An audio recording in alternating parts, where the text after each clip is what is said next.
ସତ କହିଦେଲେ ଜଣେ ପିଅନ ପ୍ରିନ୍ସିପାଲ ଚାହିଁଥିଲେ ସୌମ୍ୟାଙ୍କ ଜୀବନ ବଞ୍ଚି ଯାଇଥାନ୍ତା। ପିଅନଙ୍କ ଦେହରେ ଲାଗିଥାନ୍ତା ନିଆଁ। ତେବେ ଏଫଏମ୍ ଛାତ୍ରୀ ସୌମ୍ୟାଙ୍କ ମୃତ୍ୟୁର ଖବର ସାରା ଓଡ଼ିଶାରେ ଚହଳ ପକାଇଛି। ଏହି ଘଟଣା ବିରୋଧୀ ସରକାରଙ୍କୁ ଘେରିଥିବା ବେଳେ ଅକଳରେ ପଡ଼ିଛନ୍ତି ଭାଜପା ସରକାର। ସେପଟେ ପଦାକୁ ଆସିଛି ରସିକିଆ ସମୀର ସାରଙ୍କ ଭିଡିଓ। ଏହି ଘଟଣାର ବିରୋଧୀ ସରକାରଙ୍କୁ ଘେରିଥିବା ବେଳେ ଅକଳରେ ପଡ଼ିଛନ୍ତି ଭାଜପା ସରକାର। ତେବେ ଗତକାଲି ବିଜେଡି ଭୁବନେଶ୍ୱର ଓ ବାଲେଶ୍ୱରରେ ଚକାଜାମ କରିଥିବା ବେଳେ କାଲି ପୁରା ଓଡ଼ିଶାରେ ଅଖଚକ ବନ୍ଦ କରିଥିଲା କଂଗ୍ରେସ।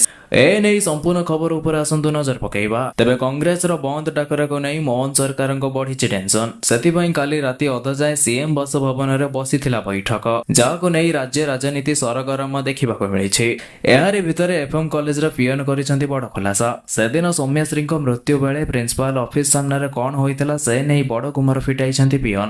ତାଙ୍କ ବୟାନ ମୁତାବକ ସବୁଠାରୁ ବଡ କଥା ହେଉଛି ଯେ ସୌମ୍ୟାଶ୍ରୀ ଏମିତି ଜାଗାରେ ନିଜ ଦେହରେ ନିଆଁ ଲଗାଇଛନ୍ତି ଯେଉଁଠି କେବଳ ସିସିଟିଭି ଫୁଟେଜ ବି ନଥିଲା, ଯାହାର ଭିଡିଓ ମଧ୍ୟ ଏବେ ଭାଇରାଲ ହେଉଛି। ତେବେ ପିଅନଙ୍କ ବୟାନ ଅନୁଯାୟୀ ସୌମ୍ୟାଶ୍ରୀଙ୍କ ଦେହରେ ନିଆଁ ଲାଗିବା ପରେ ସେ ଦୌଡ଼ି ଦୌଡ଼ି ପ୍ରିନ୍ସିପାଲ ରୁମକୁ ଯିବାକୁ ଚେଷ୍ଟା କରିଥିଲେ। ହେଲେ ଜଳି ପୋଡ଼ି ଯାଉଥିବା ସୌମ୍ୟାଶ୍ରୀଙ୍କୁ ପିଅନ ବଞ୍ଚାଇବା ପରିବର୍ତ୍ତେ ଅଟକାଇ ଦେଇଥିଲେ। କାଳେ ପ୍ରିନ୍ସିପାଲଙ୍କ ଦେହରେ ନିଆଁ ଲାଗିଯିବ ସେ ନେଇ ସେ ସୌମ୍ୟାଙ୍କୁ ତଡ଼ି ଦେଇଥିଲେ। ତେବେ ଏଥିରୁ ଜଣାପଡୁଛି ଯେ ପ୍ରିନ୍ସିପାଲ ଅଫିସ ଭିତରେ ହିଁ ଥିଲେ। ହେଲେ ପିଅନଙ୍କୁ କହି ସୌମ୍ୟାଙ୍କୁ ଦେହରୁ ନିଆଁ ଲିଭେଇବା ପରିବର୍ତ୍ତେ ତାଙ୍କୁ ସେପରି ଅବସ୍ଥାରେ ତଡ଼ି ଦିଆଗଲା।